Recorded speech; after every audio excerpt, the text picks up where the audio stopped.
Hello, this is Hashem Mekki here, your moderator for the day, and we thank you for tuning in. And just wanted to say that this event is a part of a bigger event, the African Strategic Forum.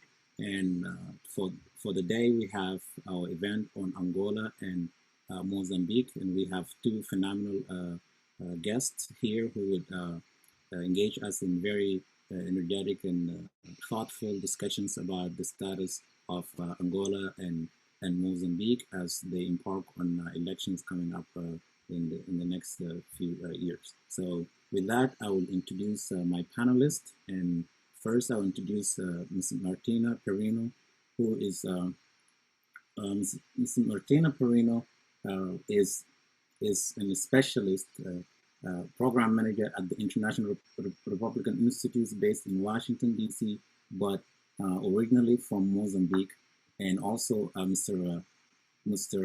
Florindo Shufukuti, who is the founder and executive director of Friends of Angola and Radio Angola, an online radio station from the Angola, and he's from Angola, and he's based here in Washington, D.C. So with that, please welcome my panelists, and we would have Ms. Martina first go and introduce and bring us up to speed with the context of what has happened lately in Mozambique. So with that, please, Ms. Martina, go ahead.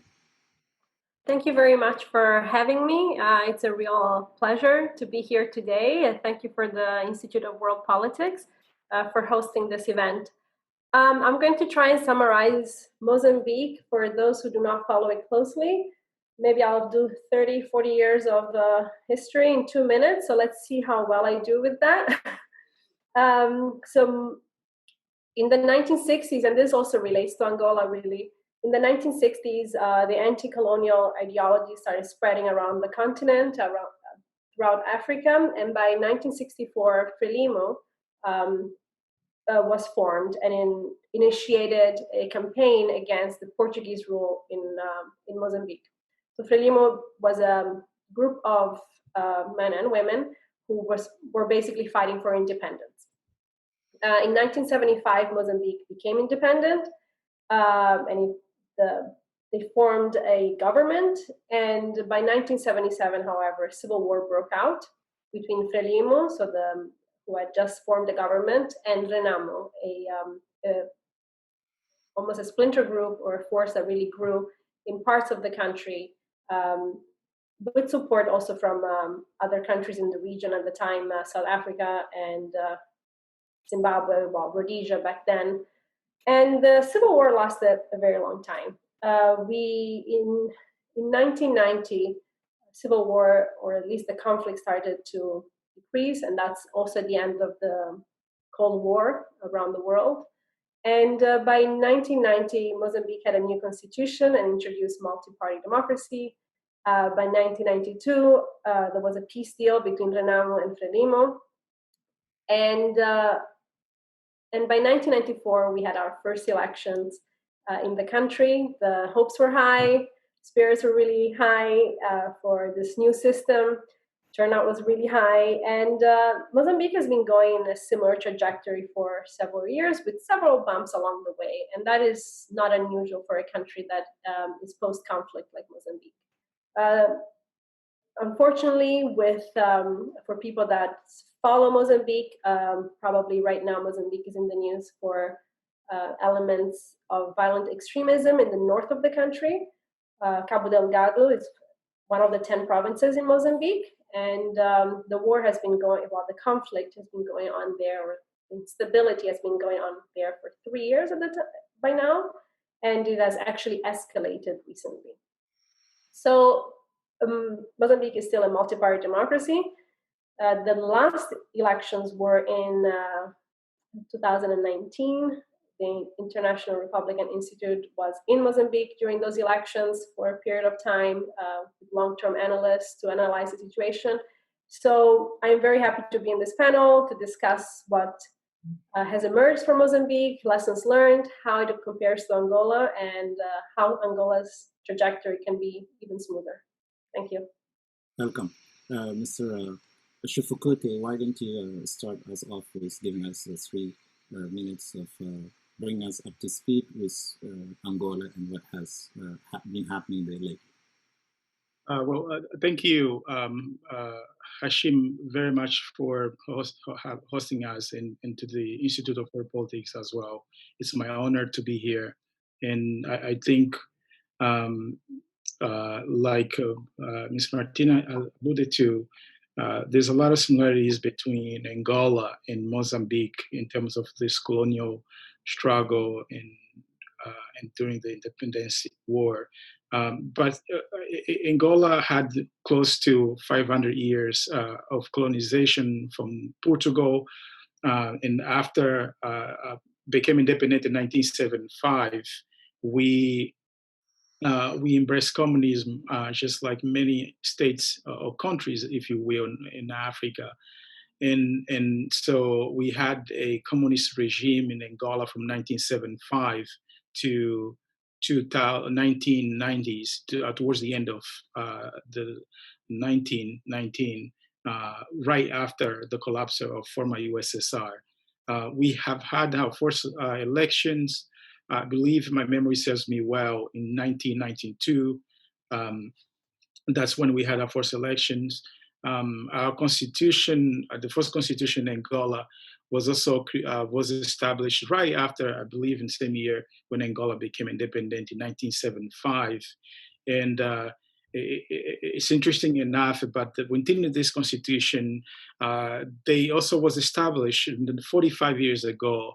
Was established important tiers of governance, including the local level, that hasn't been established thus far. Right. Well, thank you both for this brief introduction about the 2 countries, and with that, we'll get into the Q&A. So for the audience, please prepare your questions and don't feel shy to ask the questions, and we'll get to it.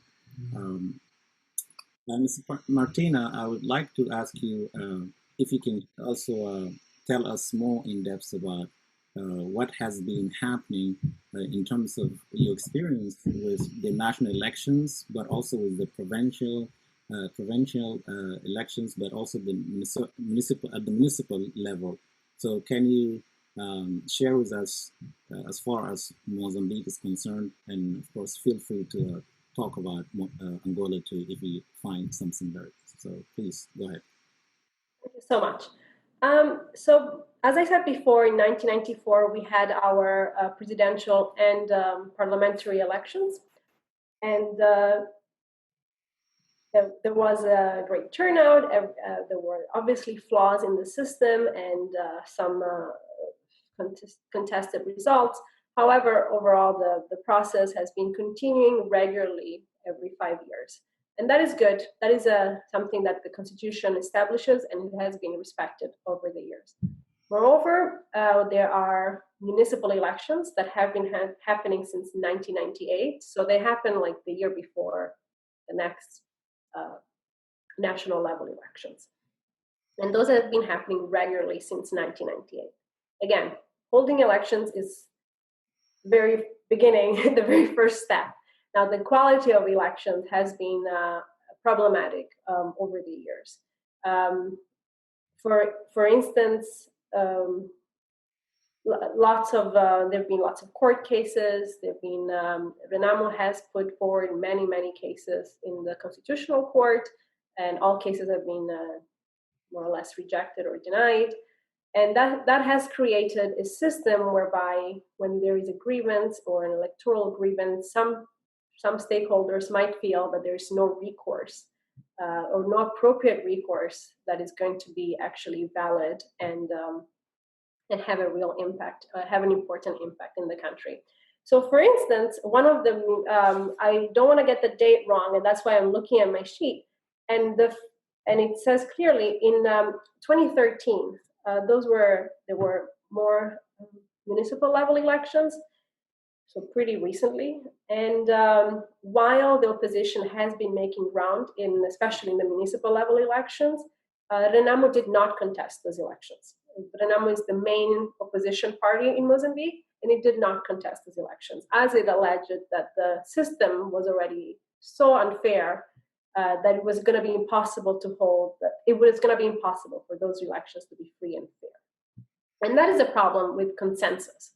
It's a problem whereby some regulations are not upheld or not upheld to a standard that is agreed by everybody, and therefore the system becomes weaker.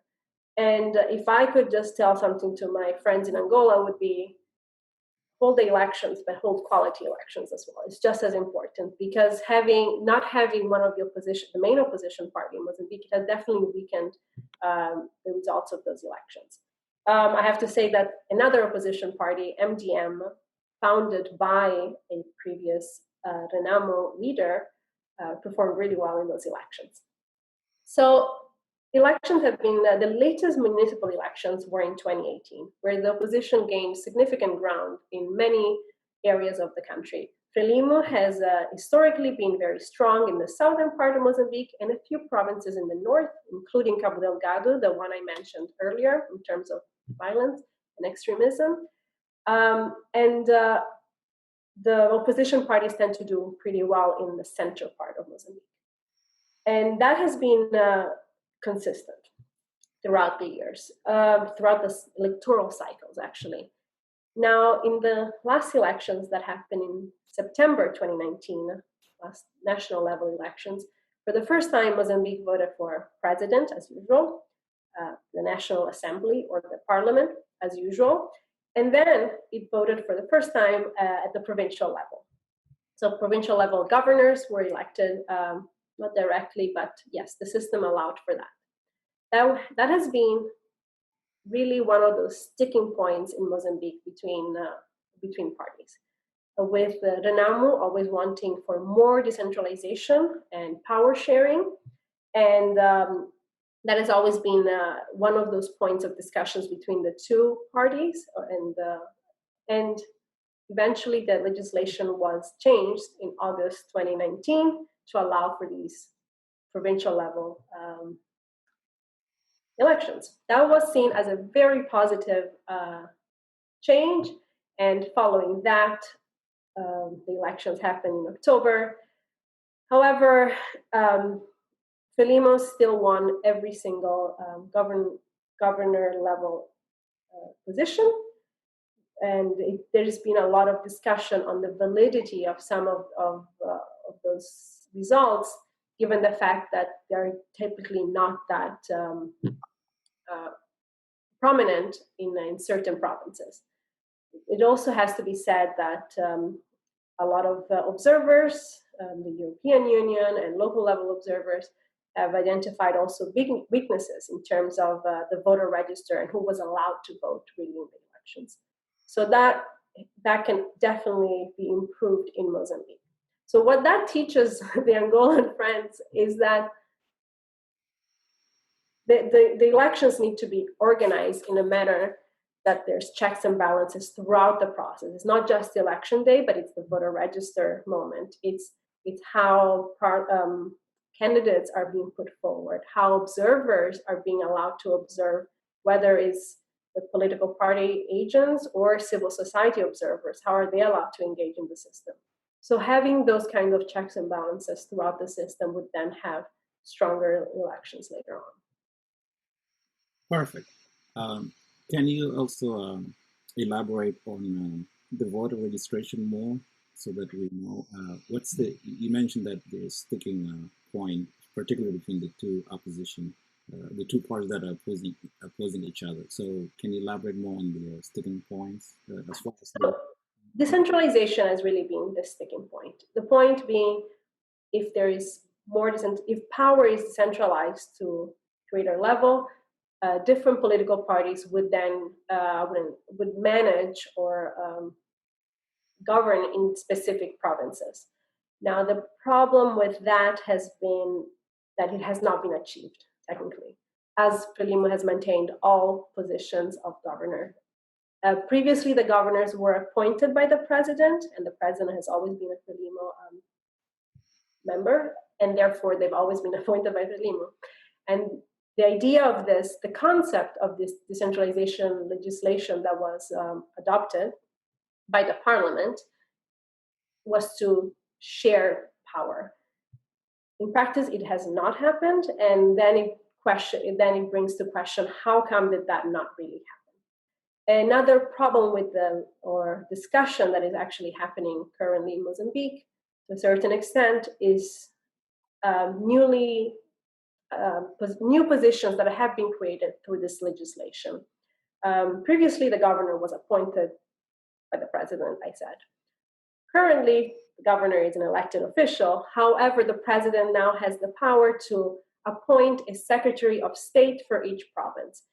So the mandate of these two positions is not yet clear, and I think only time will tell if there's overlap. There are some studies that are looking at how decisions are being made and who makes which decision and who is accountable to who. Because technically the governor is accountable to the provincial assembly, but the secretary of state of each province is accountable to the president. And I really encourage systems to have more accountability between citizens and their officials, the elected officials. So at the local level, it happens in a more natural way instead of having every decision being made in Maputo. And for those who do not know about Mozambique, Mozambique is an incredibly big country. I like to tell this in every forum that I'm in. If you can drive from Maine to Florida, that's exactly the same distance from the northern part of Mozambique to the southern part of Mozambique. And Maputo, the capital, is really in Florida at the very bottom. So just imagine the entire east coast of the US with far less roads. Well, thank you. Mr. Shivukute, can you also talk about the experience of Angola and share with us what the national elections have been, or the subnational elections, or the municipality that can shed lights on the democratic reforms or elections reform efforts in Angola?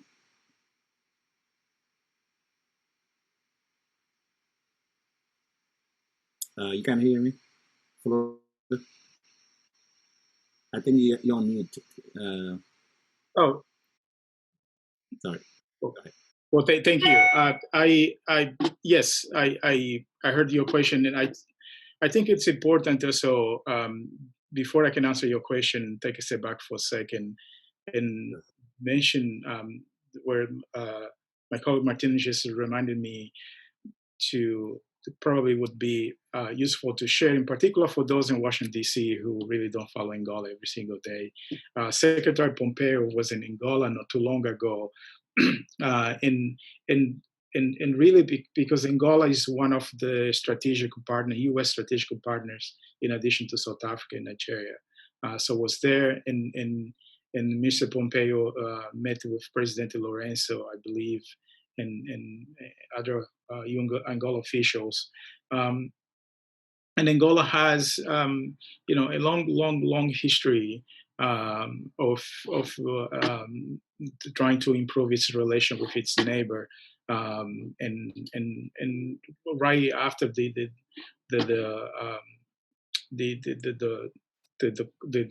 end of communism, also with the U.S. and the Western states. In terms of elections, it's important to remind everyone, Angola is the only Southern African nation that has not introduced the system of elected local government, local officials. It's the only one.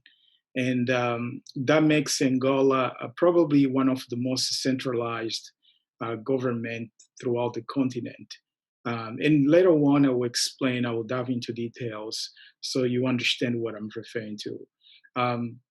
But so Angola, we have our first election in 1992, I believe, and my memory is a little bit fuzzy right now, but I think it's 1992 when we had our first election. We have had 3 elections so far.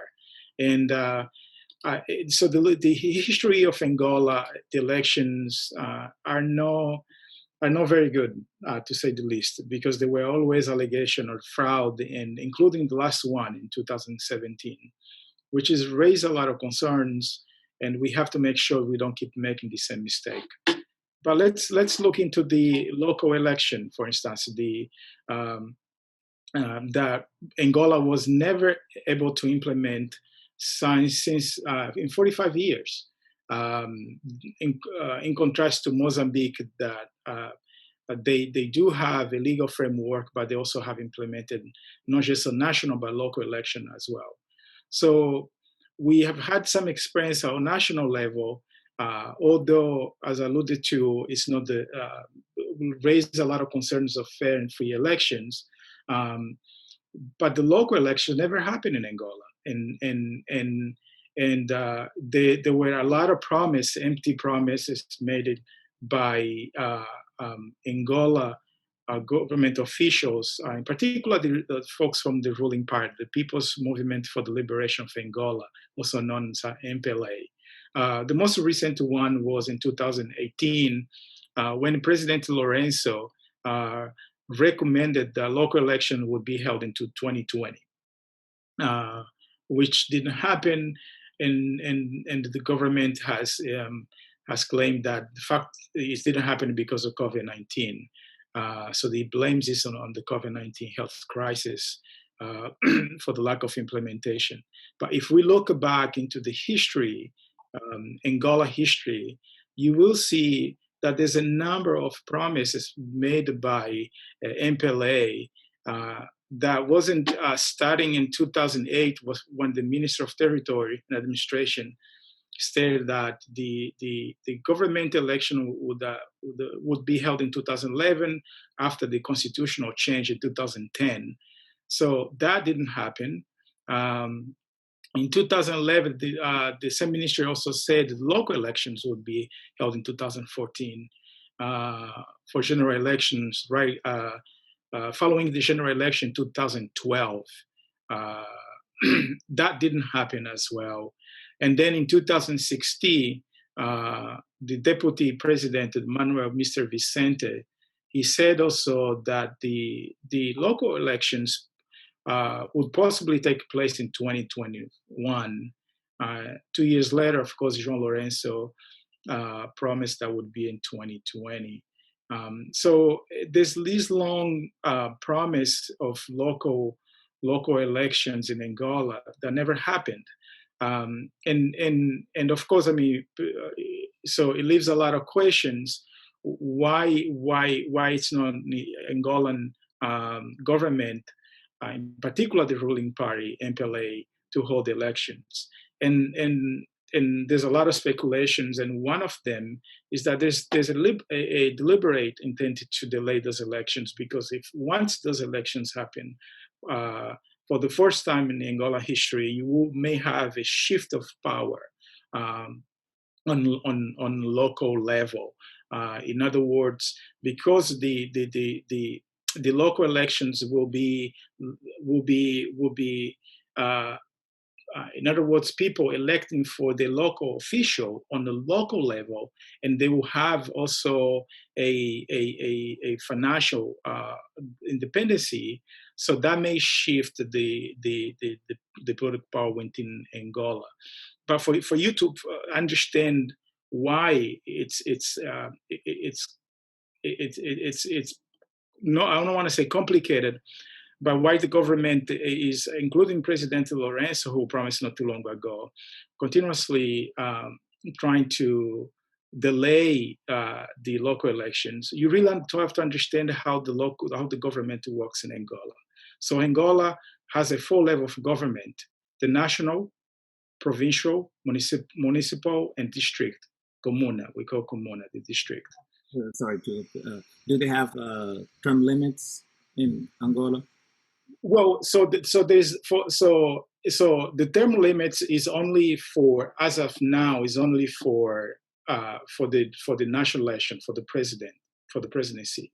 On the lower level, so let me explain this way. So the last three so there are 4 levels of governancy, right? So the president basically controls all those 3 levels: the provincial, municipal, and the district. So the 3 enjoy the little policy, so they don't have control of their budget, and they don't have autonomy because they are controlled by, it's a top-bottom approach or relationship, if you will. And balance, as Mr. Martino was alluding, which is maybe there's some wiggle room in terms of check and balance in Mozambique, but you're saying in Angola there's no such a thing. Right, because the central government appoints all the senior officials. So the president appoints all the senior officials at the 3 levels: on the provincial, municipal, and the district level. So so there are 80 provinces in Angola, and they in turn, so the president appoints the 80 governors, and then those governors, the 18 governors, they appoint 164 municipal administrators.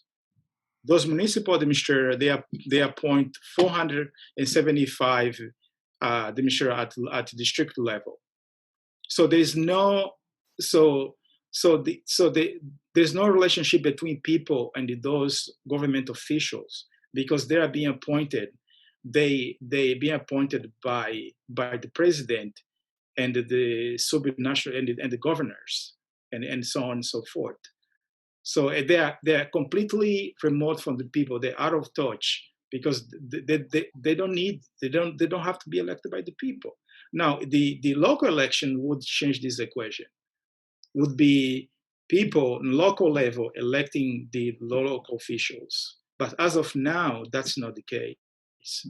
And the fact that the elections have decided to be in 2020 by the president. So this, what's the 2020 election for our viewers so that they can have an understanding? And Ms. Martino, you can also allude to this, because we're also talking about elections, upcoming elections. So when will the upcoming elections be held in Mozambique? Well, the upcoming elections in Mozambique will be in 2023 for the municipal level, and in 2024, again, national level.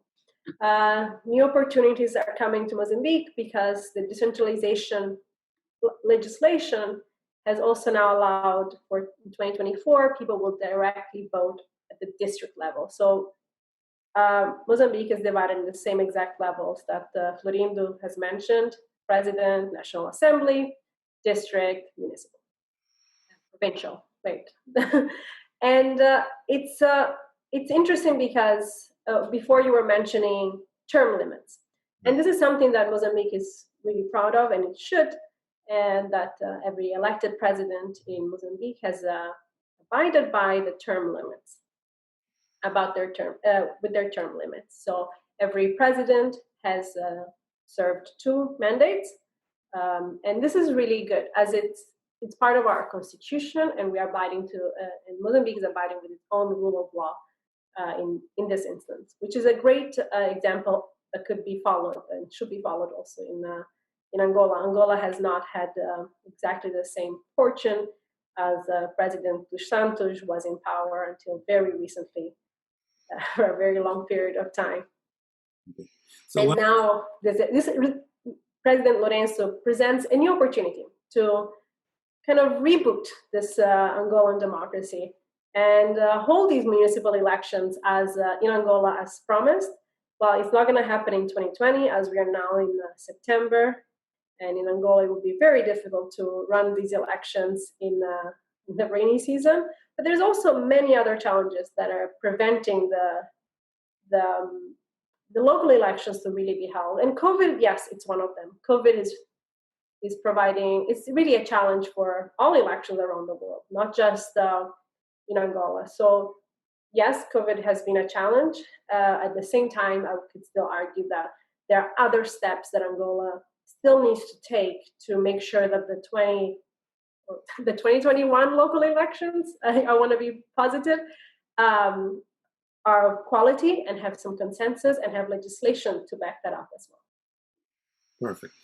In the case of Mozambique, on the municipal level, I want to touch on the issue of Cabo Delgado. And for those who might not know who Cabo Delgado is, maybe you can shed some lights because there's been some violence in it. So if we talk about organizing upcoming elections, so what do you see? Do you see any chance for that happening, or what would happen in that area? This is unfortunately, it's really sad.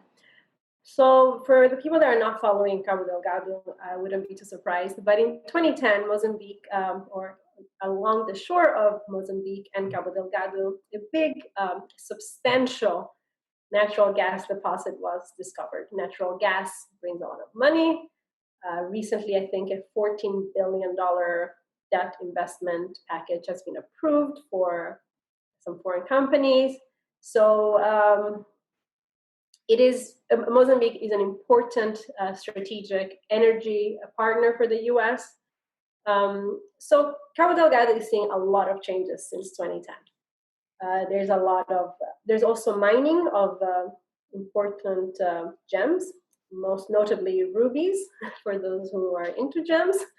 And the situation in Cabo Delgado has changed, but it hasn't. For the vast majority of people, they live in extreme poverty, with very few economic opportunities, very few opportunities of decision-making at that level, injustice, perception of very deep-rooted corruption and impunity, where people with power, whether it's economic power or perhaps political power, have been able to make decisions that have affected citizens deeply, such as perhaps some land disputes and things like that. So Cabo Delgado has seen lots of changes, but not really. Now the economic changes are really seen in Maputo, in the capital, where you can really see that the country has developed, but really it has developed in Maputo, in the capital. So Cabo Delgado has now had this 3-4 year long civil unrest or violent extremism elements. In Mozambique, they call them insurgents. The situation has escalated significantly since I was last there, unfortunately. In 2019, the elections took place. However, I think 10 polling stations could not open as there was just not enough security for either the ballots and also for citizens to come up and vote. While this is not just an election issue, it's really a human issue. There's a lot of internally displaced people. Towns, villages are being burnt to the ground. There's people running to different towns and now different provinces as well, with nothing really. There has been disappearances and arrests of journalists who tried to report on the situation. There has been discoveries of mass graves at this point. So the situation is definitely not good. And if it continues, it's gonna be really hard for the government to be able to hold the elections in Cabo Delgado if the situation continues to evolve in such a negative and violent way. Okay. Florindo, can you touch more on the issue of the pandemic and how the government Rwanda has been handling it, and also if you can talk about the issue of the corruption, because the former president's daughter was involved in some corruption deals, the Santos. So if you can elaborate that and also see, contrast that with the current president and his efforts to tackle or to fight corruption. Yes, and I think this is it's important question because this is where this is the type of question folks in DC, Washington DC, ask all the time or tend to comment on it all the time, the fight against corruption. But let me ask you a question in regard to the COVID-19. I think the Angolan government has done its best in order to prevent the spread of the COVID-19 pandemic in Angola. They have implemented policies from the beginning to prevent the widespread of the virus in Angola. There's no doubt. The only problem, and probably that I'm not sure if it was a really lack of communication, or probably just the way the institutions sometimes don't function as they were supposed to. There was a number of civilians who have been killed in Angola for very simple reason, for not wearing a mask, for instance. The late and just too many. And the most recent one is a doctor who was driving to work in a hospital, and he was stopped and detained because he wasn't wearing a mask inside of his car, but the police officer was really follow the orders, right? This is a law in Angola that was passed he was trying to reinforce the law, which prohibits anyone who's in the car alone not to wear. If you don't wear, in other words, if you don't wear a mask in your car, you can be stopped and you can be fined. If you don't pay, you go to jail for that. And unfortunately, there's a daughter that was killed, and too many.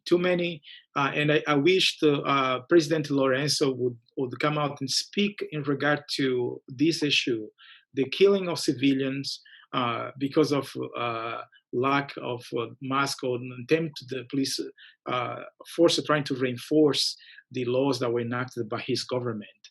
But on the other hand, he was able to implement good policies as well that prevented this widespread in Africa.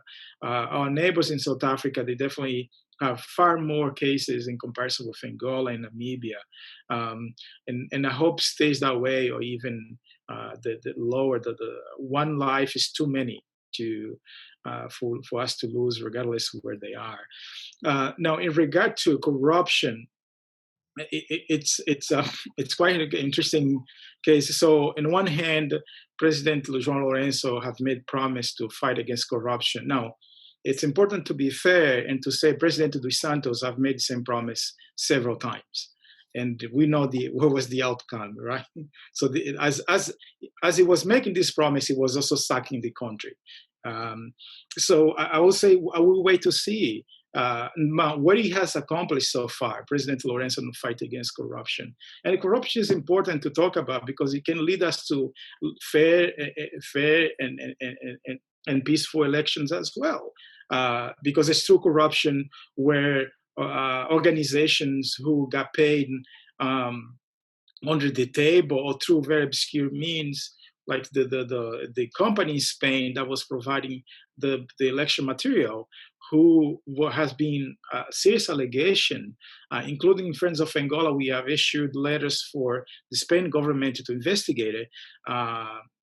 The deals with the U.S., the Angolan government, by providing ballots and other electoral information that no one really knew how many ballots were provided and how many machines and how they work and so on and so forth.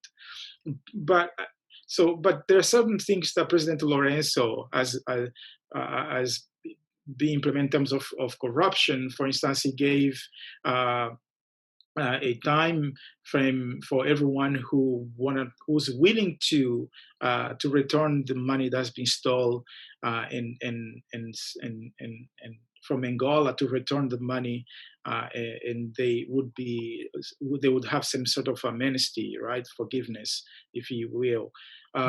Now the result is not clear as well, because we don't know how much money the Angolan government was able to acquire through this program of amnesty.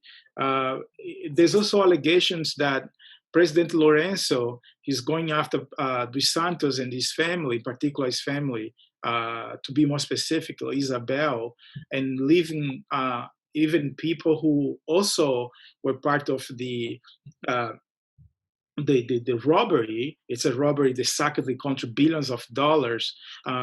We talk about the former Vice President Emmanuel Vicente, who's very close to President Lourenço, and it's raising a lot of eyeballs, and people are questioning, how can you go after Isabel but you're not going after Manuel Vicente, who is really one of the mastermind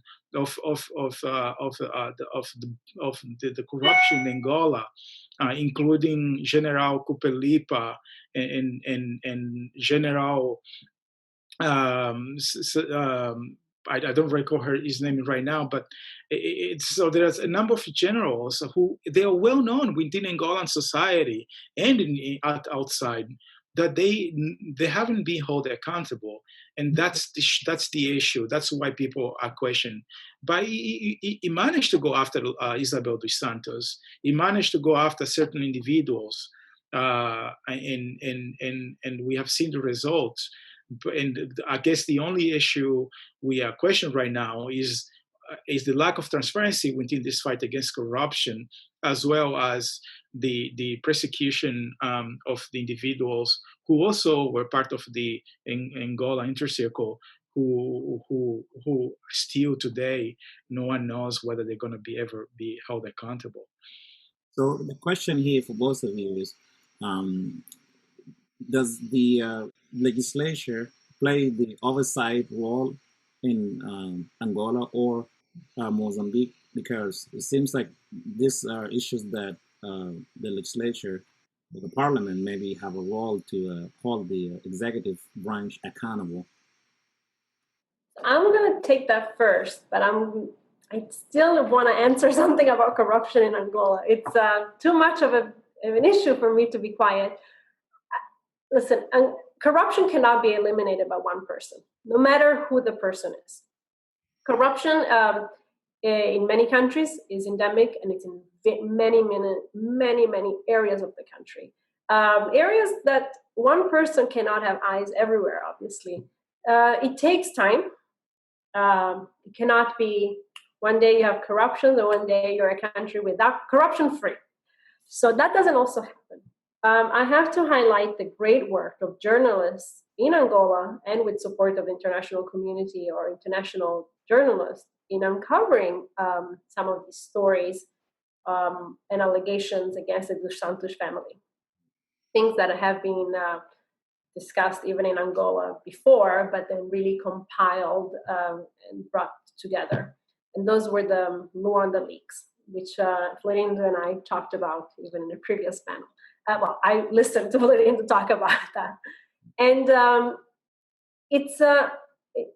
that just shows that no matter how much the central government wants to eradicate corruption, the fight against corruption cannot be only led by the central government. It requires a strong legislator, which I'm getting to your question, Professor. It requires very strong media and freedom for media to really operate.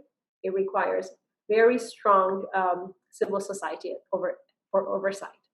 So my plug would be, don't rely on one branch of the government to eradicate corruption. It needs to be it cannot just be a top-down approach. It needs to be a bottom-up approach. And for strong legislatures, which brings me to the next question of oversight in Mozambique, you need competition. Competition between parties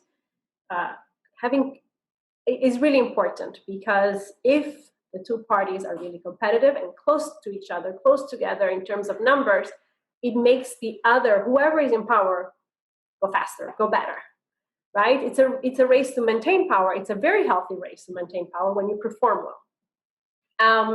So if I look back in Mozambique in 1994, the ratio between Frelimo and opposition parties, Frelimo had 52% of the seats in parliament. So a very small majority, but nonetheless a majority.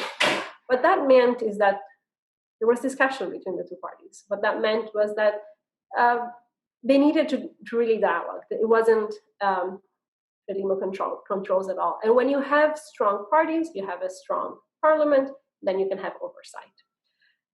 Right now, Frelimo has 74% of the seats in parliament. In my opinion, it's not just a question of numbers, but it's a question of so what, right? So it's the numbers oscillate throughout the legislatures, right? Frelimo was at 76, then it went down to 58%. So these things are changeable. And that's what's the beauty of a democracy. Nothing is stationary or it has to remain the same. So what I would say is to have a strong oversight body. You need strong parties to have strong candidates out there. And these parliamentarians cannot just be parliamentarians who sit in Maputo. I would really advocate for greater relations between parliamentarians and the rest of the country, and visiting really the country and finding solutions, whether they're in opposition or in power, because the ideas do not come just from one party, no matter where they sit in the parliament or how many seats they have. So I really welcome the fact that there are debates in the parliament. The parliament is operating procedures are improving every day, I think. There's live streaming of some of the sessions and things like that. So those are positives within the system in Mozambique. However, there's still a little bit more to be done, and that cannot really be done without the parties. Right. Florindo, would you say that also is there some transparency in terms of making this debates in the parliament or the, kind of televised or at least stream live like Mozambique in Angola? I think you have to unmute. Yes. So Angola, it's very interesting in Angola in terms of the relation between the parliament and the executive power. So, let's force the MPLA has the majority in parliament, meaning they can pass any bill without support of any other political party. And that has been for, I think, for as far as I remember, that has been the same way for decades. So there's not really much of in balance of power or checks and balance, if you will, in a parliament. That's unfortunate, but that's the reality. It's a fact, right? I cannot reinvent that. So now, in terms of streaming on TV, for a very long time during President dos Santos, he was very resistant to share, to stream the parliament session on television. There was a time where I think they streamed a little bit, but then for decades they stopped streaming parliamentarian sessions on television. And people would say, why can't we have a Sunday mass from Catholic Church on Sundays, but we cannot have the parliament sessions? And the government would say, well, because we don't have enough money. So that was, but for President Lourenço's credit, he changed that, right? So he changed that. And this is for the last time when I checked, the Angolan parliament sessions were about to or already streamed in TV. I was in Angola last year, and I was talking to someone, and that was a big news. Now, there's one problem though. During Dos Santos' era, Dos Santos, he passed a law prohibiting the parliament to ask question or to question anything related to executive power. So they're not scrutined. There's nowhere. So the parliament cannot call anyone within the executive power and say, you need to answer questions to us in regard to this issue. So there's no accountability.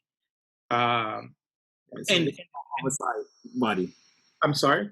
There's no an oversight body, you say. There's no oversight body, and the parliament is the one who used to play that role. And Dos Santos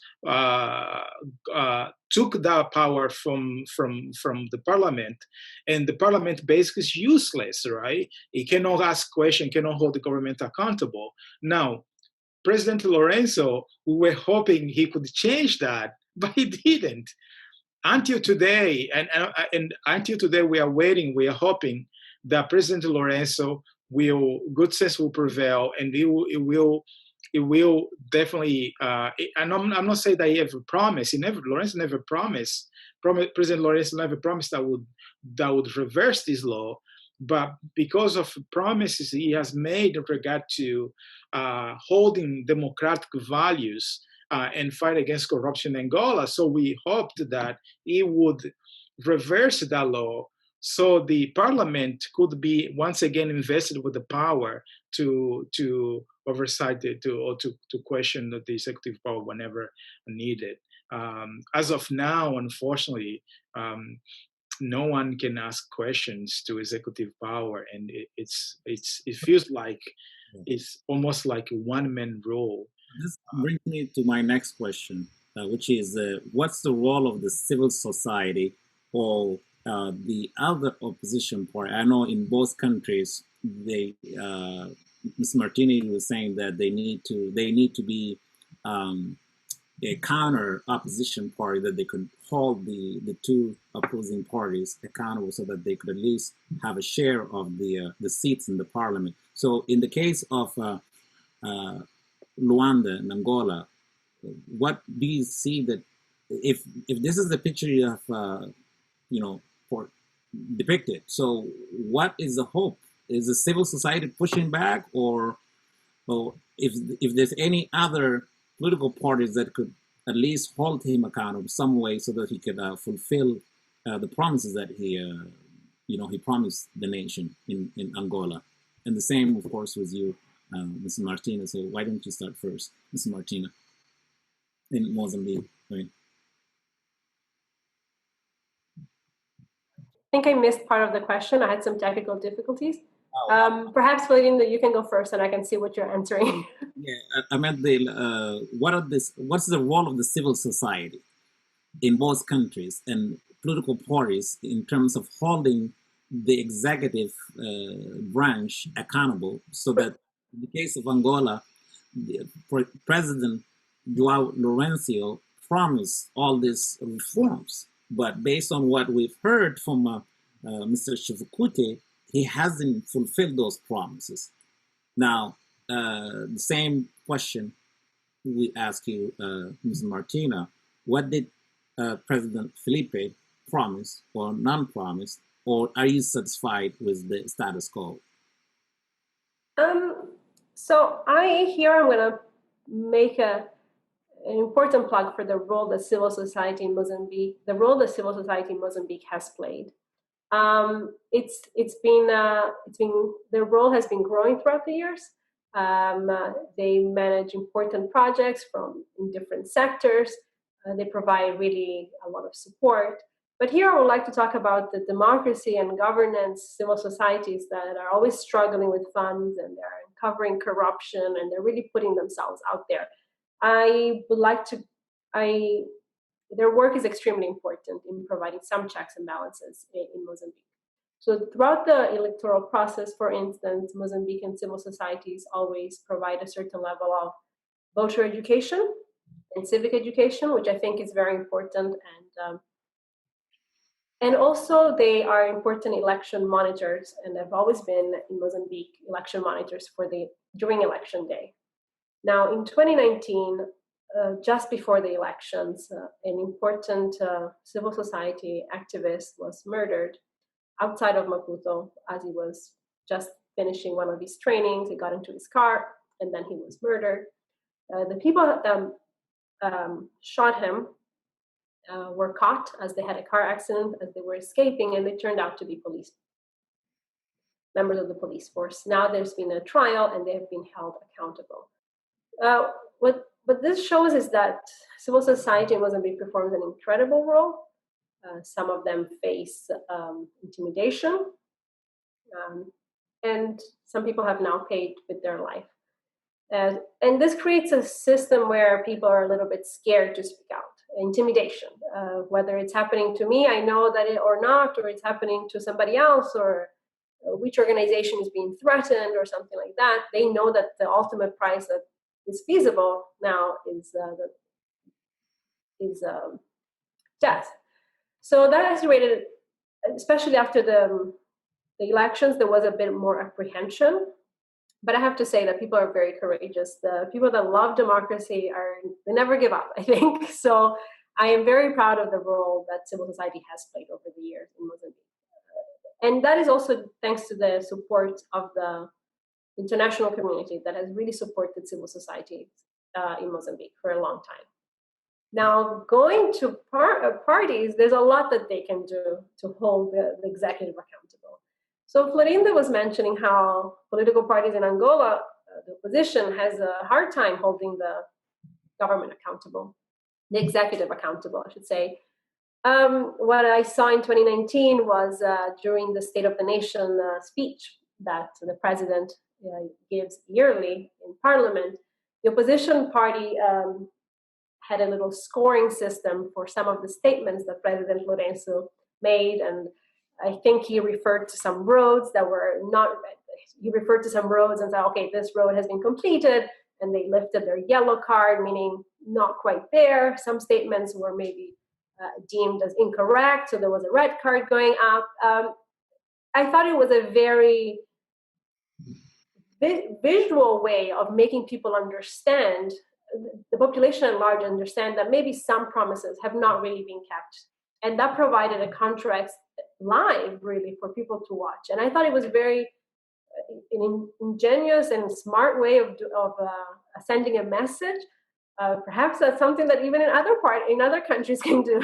And I think there's always ways to have your voice heard. And what we should all be thriving and working on is how to make those voices even more heard and given more opportunities for such things. Right. Mr. Shifukuti, same question, please.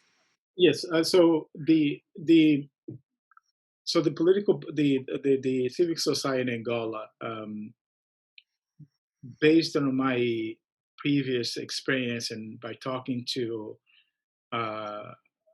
not just Martina, but other folks who are from Mozambique, it looks like Mozambique has far a more stronger civil society than we do in Angola. Now, it's not to say that we don't have one. We do have one, and they are extremely courageous people, ordinary folks who they believe that it's important to be part of the democratic system, regardless of the risk they take every single day. That change will not come on a vacuum, that they have to engage in order to bring a lasting change. So, and there are women, there are men, and there are youth, and I know a lot of them, and I work with some of them, and I know how courageous and determined they are and persistent they are. I know that. Unfortunately, it's a small segment of the population. Now, used to be even smaller.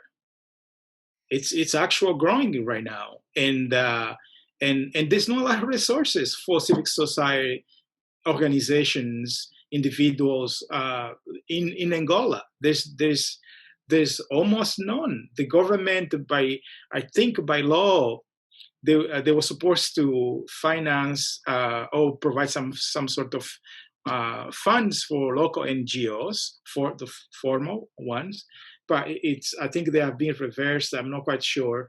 But as far as I remember, I haven't seen any NGO saying, well, we have received money from the government, let's say, to educate folks on how to prevent COVID-19 pandemic in our communities. Just to give you an example, no, so there's the most of them during Dos Santos era was Dos Santos managed to create a different civil society that was supporting him. He would give funds to those organizations, but not for the organizations that would question his inability to run the country on benefits of everyone within Angola. Now, right now, definitely there's more space, I would say, for President Lourenço credit, a little bit more than it used to be with President Dos Santos, but we're still a long way to go. and I would be, to be more specific, local organizations and international organizations have a hard time to register to get a license. Friends of Angola has been waiting for a year or more than a year to get a license to operate in Angola. No, by law, we can, because we have followed all the legal steps and we have submitted all the documentation. But the same can be said for local organizations. But with the support, and this is where I'm going to borrow from Martina, right? So this is the right time for the U.S. to invest in democracy in Angola. Not just the U.S., but any country, any government who believe that democracy, although it has its flaws, but it's the best way of governance thus far. Okay. And democracies tend not to be in war with each other. They tend to embrace more human rights in comparison with other types of governance. And this is extremely important because we have a large young population in Angola who in contrast to their parents, they want to change. They want to change now, and they ask questions, and they have all the right to ask questions, and they have all the right because they have dreams just like any youth in Washington, in the street of Washington D.C. or in Virginia. They have that right to dream, right, to have access to education, the good health equality. They do have that right, and it's a responsibility of the government in power to do their best to create those basic services and make sure that everyone has equal opportunity to excel within their community. Now, in regard to political power, political parties, which can also be included on civic society, but sometimes I prefer to unpack and put them in different boxes. So when I was referring to the parliament not being effective, which is true, they're very ineffective because they lost the power to be effective. The opposition power, with the little resources they have done their best. There's no doubt. With more resources, they probably can do more. Absolutely. Should the U.S. invest not just in civic society groups, but also in political parties in Angola, if the law permits and within the legal Angolan framework? Absolutely, there's no doubt. But the inverse is seeing the Angola going backwards, because today we have not just the U.S. and its ally, but we also have China competing for power within the continent, including Angola. So we could very well see we going backwards rather than going forwards in terms of implementing the democratic values that we would like to see in Angola. And I think that's important, not just for the political parties, but for civil society overall. And I think President Lorenzo, he also stated that he believes in democratic values. We're just waiting for him to make sure that those words will translate into actions. Thank you. We have questions from the audience. I would like to pivot to some of these questions, and then we can answer some of the thoughts that you both still have within the questions that the audience have raised here from Facebook. So the question is to Martina from Nicholas Cook, but also to Florinda, but Ms. Martina first. In Mozambique, how independent is the administrative and judicial systems that judge election disputes? And there's a widespread of perception that the 2019 election dispute process was far from fair and credible. What do you say to that, Ms. Martina? The judicial system independence is something that is questioned, I think, everywhere in Africa and not just in Mozambique. This is definitely a weakness in the system that we have right now. Greater independence of the judiciary, but also it's not something easy to achieve, but it can be done. So what I can whether the process was flawed or not, there are many, many reports. I would recommend people maybe reading the European Union report that is available in English. And they really lay out the fact that cases were put in, either processed or not processed, but anyways, the case was dismissed. So that doesn't create fairness in the system. If people cannot trust, whether the system was good or not, or the laws were followed or not, if people cannot trust it, if the parties cannot trust it, and citizens cannot trust it, then the system is weak. So what I would recommend is greater judicial independence. I would recommend greater transparency when the cases are being processed, greater transparency on the decisions. Sometimes the decisions are like a one-liner. They're not really publicly available, and I think that would be important. But at the same time, I have to say that political parties in Africa overall have had the challenges in providing enough proof and evidence for these cases. So this is where IRI has worked in several countries in Africa in terms of party agent training and how to collect data. And it's not just for a case, in case something bad happens, but also to provide data on how to, where are the deficiencies in the system. Sometimes some polling stations open late. That doesn't mean it's fraudulent. It just means that perhaps it was really rainy that day. And Mozambique is a very big country where these natural occurrences can happen. And then perhaps that can teach us, well, we should have the elections in a different month, maybe. So it's not everything that is, well, we need to remove fraud or everything is fraudulent. It's about finding solutions that have the consensus of everybody right. in the country. Right. So Shifukute, Nicholas' second part of the question is to you about Angola. What are the issues that are necessary for supporting the legislation in order to conduct local elections?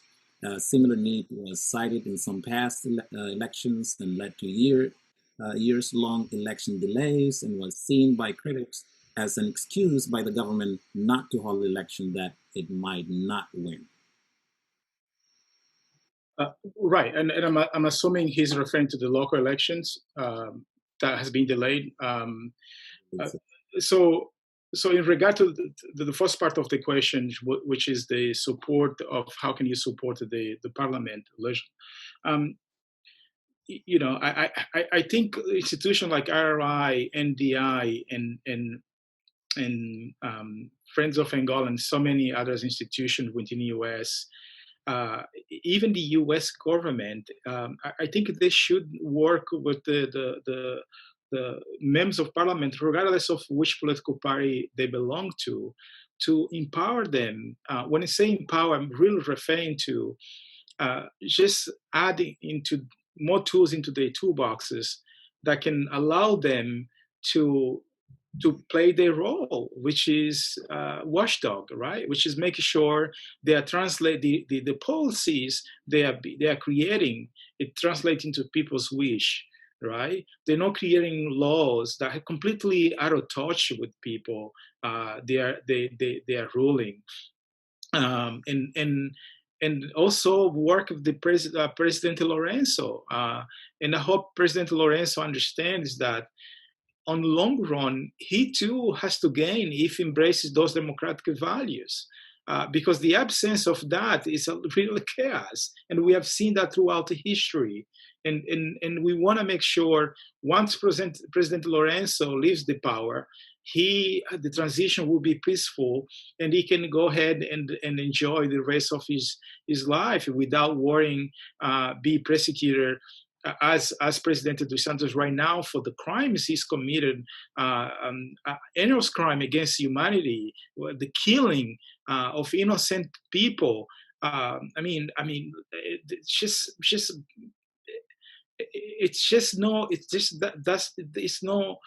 It's not sustainable.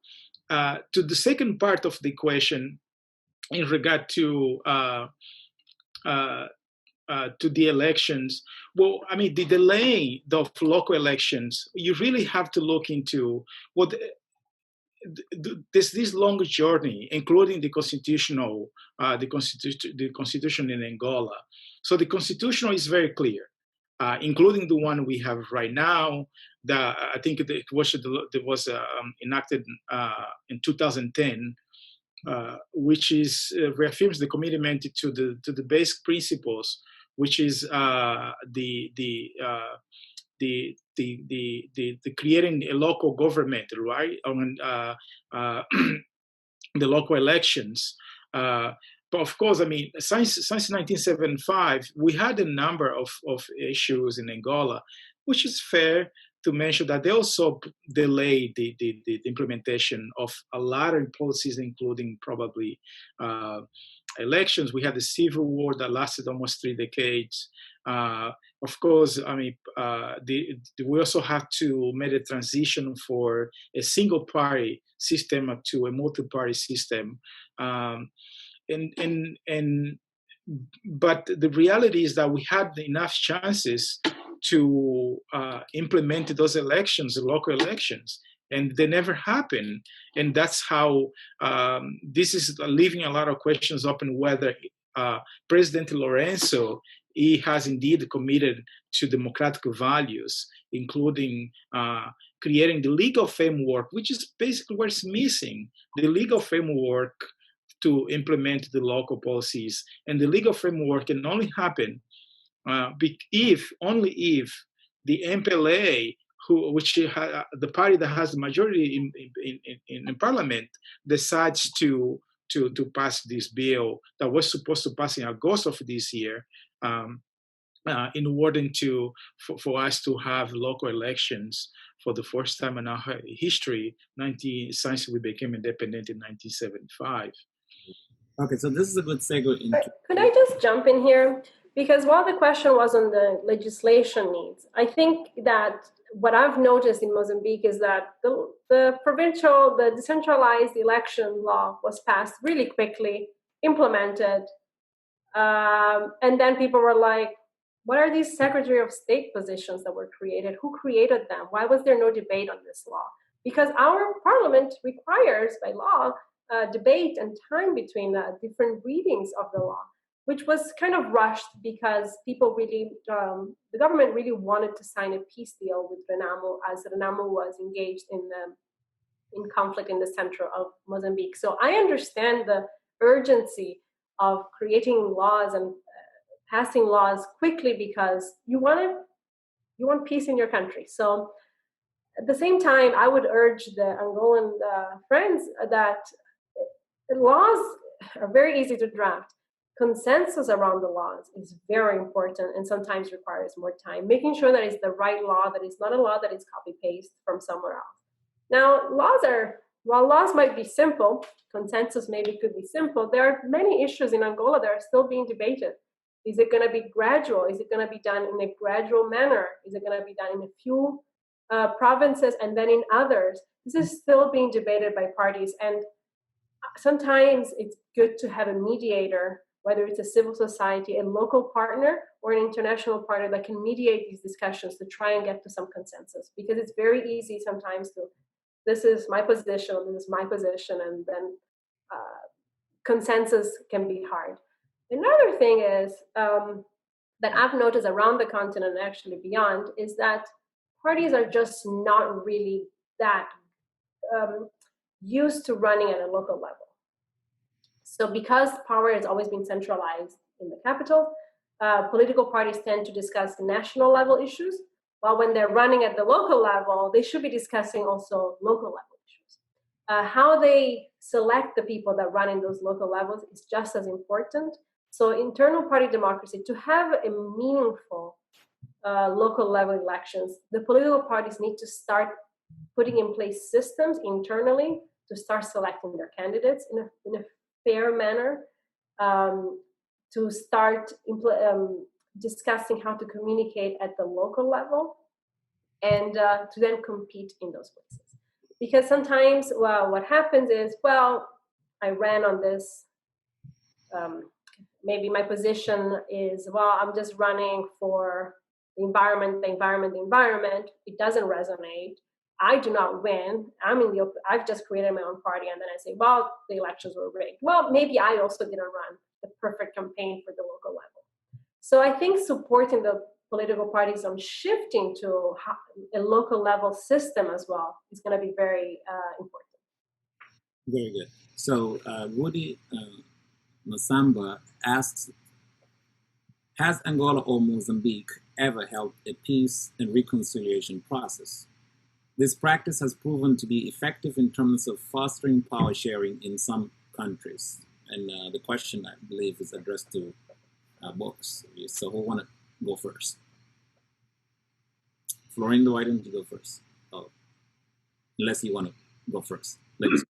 Well, so the Truth and Reconciliation Program, as we like to call them, TRC, are extremely important, and I'm glad Rudy asked this question, because we have seen in South Africa, we have seen in Rwanda. They also, and this is not a new concept. There's some places, I think, Rwanda they call gachacha. There's other names that are used in order to have a truth and reconciliation after a long war, or even after some sort of ethnic cleansing or something else within the country. Unfortunately, in Angola, we never had a truth and reconciliation, and we had a lot of grievances. One of the well-known grievances that we have in Angola, in addition to a long civil war that lasted almost 3 decades, we had a 27 de Mayo, the 1970s. The MPLA had a purge in his party.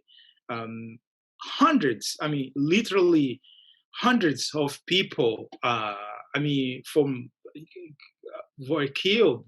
Until today, you go to you Google 27 de Mayo, May 27 in Angola, you will find a bunch of articles, including the most recent ones, families begging. They want a closure. They want to know what happened to their loved ones, where they were buried, what happened to them. We had in 1992, I remember, bombs is dropping. People were killed, endless of number of people, including members of my family. Until today, there's no disclosure. So we have a lot of grievances. The President Lorenzo, he promised to bring some sort of closure about 27 de Mayo, May 27th, 1977's purge within the MPLA, but so far I haven't seen anything that have been implemented. But the truth and reconciliation is important because it's one way for a country like Angola to heal the wounds. We have a lot of wounds. We have a lot of grievances.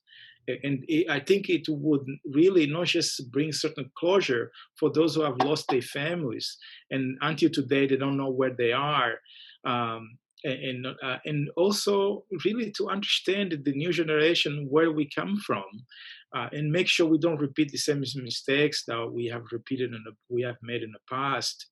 I think it will be extremely beneficial. Just to, for everyone, not to assign blames. That's not the purpose of truth and reconciliation, but to know the truth. What happened? Why so many people were killed in the circumstances they were killed, and where are they? Where are they? Were they thrown in the river? Were they thrown in the ocean? Were they buried somewhere? The families have the right to know. And I hope, I really do, that one day regardless who's going to be in the power, one day we'll have the political will with civil society as well, so we can have this truth reconciliation and we can move forward as a nation. Okay, Ms. Martin. Such a good question. I think we should have a whole discussion on this in a separate panel, actually, because it's something that is not really discussed much in Mozambique. Definitely. I'll be honest. For a country that went to decades of civil war to it not be much of a topic begs the question. I remember in the 1992 when the first peace agreement was signed in Rome between Frelimo and Renamo, or the government at Renamo. President Chissano, who was then elected president in '94, he said that reconciliation was the responsibility of every Mozambican. There was national level amnesty, there were some traditional healing and cleansing rituals at the local level. Now, the truth part was never really discussed. Which then brings me to today and Cabo Delgado, unfortunately, because right now there's already, will we know the truth of what is happening in Cabo Delgado? With the fact that some journalists have disappeared, with the fact that journalists have been arrested, do we even know the truth now, and will we know it later? There's mass graves, there's allegations of human rights abuses, there's allegations that both the insurgents and the government in their response are violating people's human rights. People are going to a village and just the entire village is either guilty or innocent, and that cannot be happening. So will there be truth and reconciliation then for Cabo Delgado once this conflict, I hope, ends? It's something that deserves a lot more discussion. I'm more interested, it's very hard to have reconciliation without truth, but at the same time, I can say that Mozambique really put a lot of effort in creating a positive environment after 1992, once the peace deal was signed.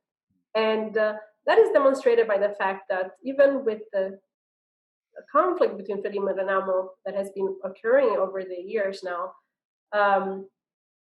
it has not really escalated to the level that it once was. And because people do not want war. People are really tired of the word conflict, and they do not want to. They want to prosper in their own country. They want to live freely. After the peace deal, I think 1.7 million refugees came back to Mozambique from neighboring countries. And it's really a testament of how much people believed that things were going to be better. And I really hope that we go back to a state of peace for the whole country. Right. Valerie Najib, I believe, asks the questions of what are the two top priorities, democratic priorities, for which international communities must focus on for Angola, and why? Mr. Florindo. Yes, I think the first one will be the implementation of local elections. It will be the first time that we're going to, Angolans will have the opportunity to elect a local official who are going to be held accountable by the people, not by the president, by the people. And it's extremely important. It's important for democracy. It's important because there's the reason why we have a lot of issues in Angola. Angola is a great nation with a lot of natural resources, but its most important asset is the people. Angolan people are the most important asset.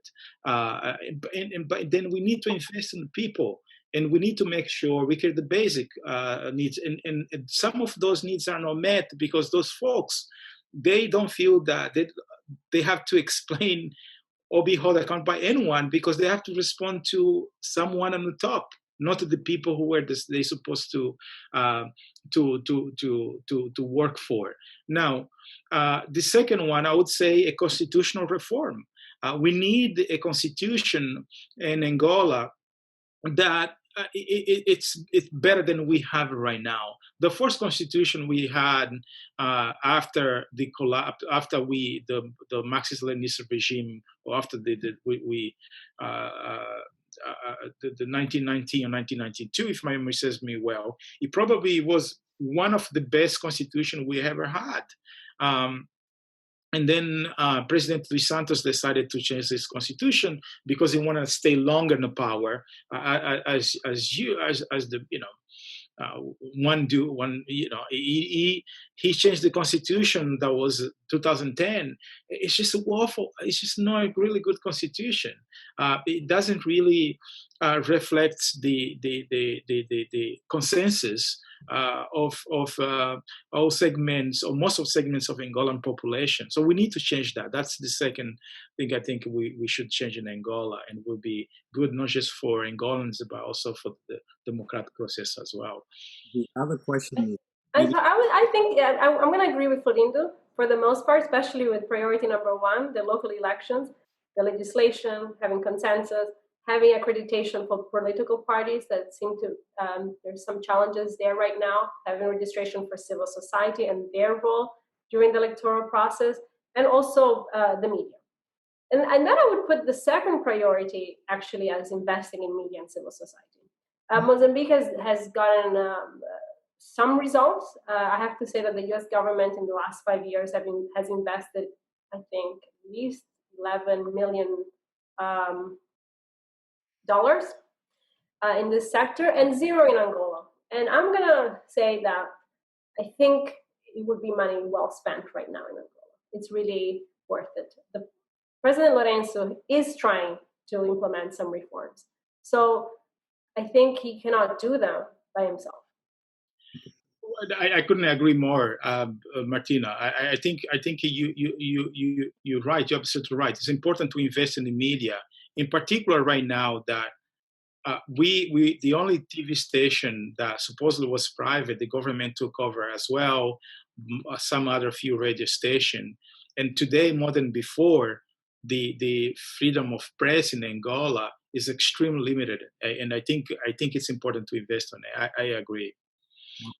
Okay, the second part of the, Rudy Masambo's question is, in terms of non-democratic regimes, that obviously most of the time, like Martina has said, across some of the other countries, resist change because they have so much to lose. So what are some of the incentives that will encourage MPLA and Frelimo to accept reforms? I am perhaps going to try and speak to both. And it's competition is the only incentive. It's one of the few incentives that would make parties reform. Competitions from other parties. So if you raise the quality of all parties, you increase competition, and therefore parties internally will want to reform. I have spoken to political party members from all parties in Mozambique, and they're all very, I have to say, they're all really interested in that. They're all really interested in improving their own party, and that's important. It demonstrates that elections are actually still the way we're going to compete for power, and that gives me hope every day. And I would say citizens, the second answer is, and especially young people. In Mozambique, I've seen some young people forming parties, and it shows that there is momentum. People are interested in taking decision-making into their, having opportunities for decision-making. And I think it's a very healthy demonstration of democracy when people still believe in it and create parties or create civil societies and are out there peacefully protesting. And I think that is gonna bring change. It doesn't happen overnight. Rudy might be watching and thinking, what is Martina thinking? It's not gonna happen tomorrow, but it will happen. And it does happen everywhere in the world. And history has taught us that. Okay, thank you so much. I think we are running over time by 2 minutes, so I would like us to conclude the discussion, which is very energetic, and of course people can continue to pose their questions, and hopefully our panelists can answer them at a later time. So any concluding remarks? Why don't you go first, Ms. Martina? This is always the hardest part, I feel, because there's still so much to be discussed, and I wish we always had more time. I think on concluding remarks, I would say that the Mozambican history has shown that you can have elections every 5 years, or you can have civil society and media play an important role. And it also teaches us that a little investment goes a long way. It gives people courage, it gives people partnerships, it gives people opportunities to speak. And it gives, and by people I mean people in Angola or people in Mozambique, and that is very important. Change will not come from outside, and it shouldn't. But finding partners that really understand the situation on the ground is very important. And at the end of the day, while we're talking about democracy, democracy will flourish when things are fair. And therefore, when people talk about, well, we only care about corruption, you cannot, because if the system is corrupt, a specific political party or a specific person will gain resources that then they can inject inside the electoral system as well. You're creating a competition that is not fair. And when people see that it's not fair and that their life doesn't move forward, conflict can return in these countries, like we've seen in Mozambique. And it can be different forms of violence. So I would really, I would like to thank every single activist out there in Mozambique. And IRI has the privilege of working with civil society and also political parties. And I would like to encourage parties to keep doing their work, their important work, all parties. And not to be waiting for the elections, but to really be active throughout the electoral period. Be active now in Mozambique for electoral reforms that are meaningful and have consensus and people are aware of. Because we tend to work on elections the day before and do everything last minute, and then we leave the citizens behind. So I always look at it as you have the government, you have citizens, you have civil society and media. That's important for an election. You cannot just work on one thing and then, and political parties are in the middle of this. I guess it's a triangle, what I've described now, but it's really working with all sectors of society and stakeholders. And I cannot wait to see Angola's democracy advance. Thank you. Mr. Shifukuti.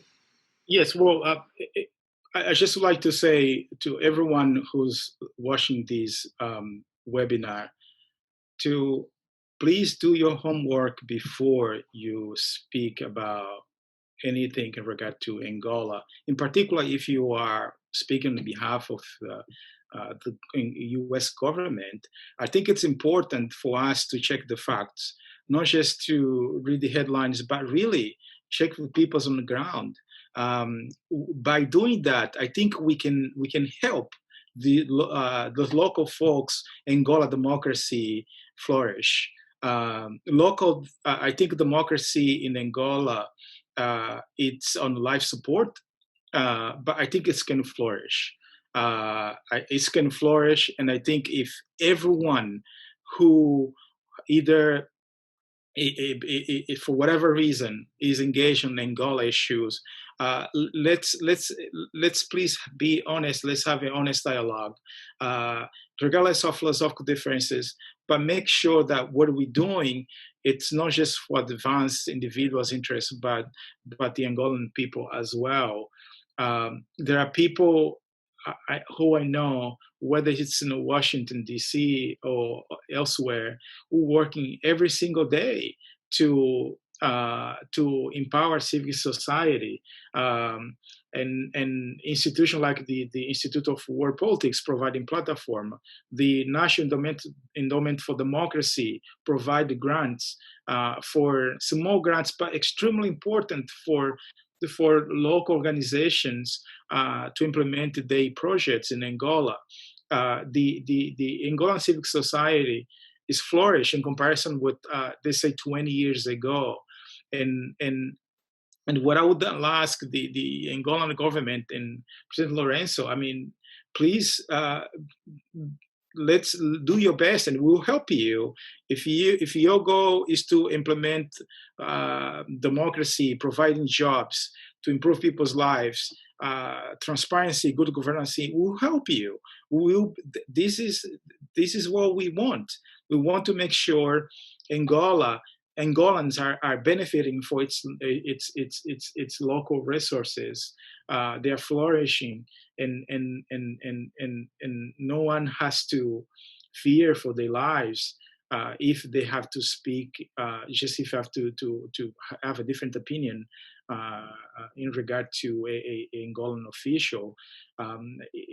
So I just would like to thank you once again, Hashem, for having us, hosting us, and for the Institute of World Politics, as well as the IRI, of course, has done an excellent work.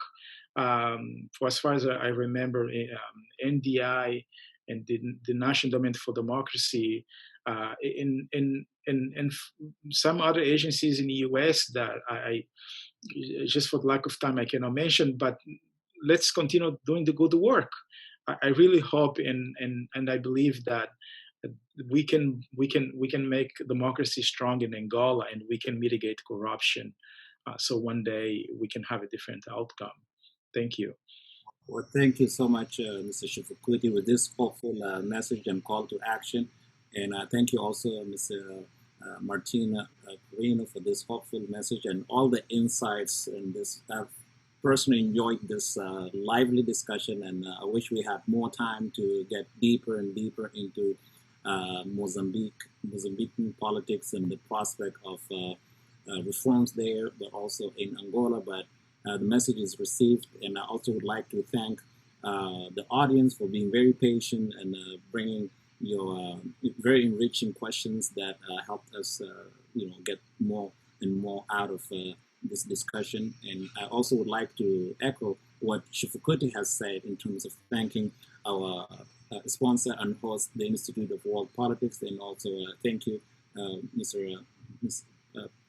Martina, representing the International Republican Institute, and our friend Mr. Shifukuti is doing a great work. I just want to highlight the great work he's doing with Friends of Angola in Angola, and it's not easy, and the time would not do justice to cover all the great work that you're doing. So thank you for coming on this forum and enriching the public, and also echoing all of your expertise so that we could all benefit. And we look forward in this series of the African Strategic Forum for further events to come. So please stay tuned, and thank you so much, and have a good evening, and take care of yourselves. I'm your host here, the moderator of the event, Hashem Mekki, and thank you. Thank you.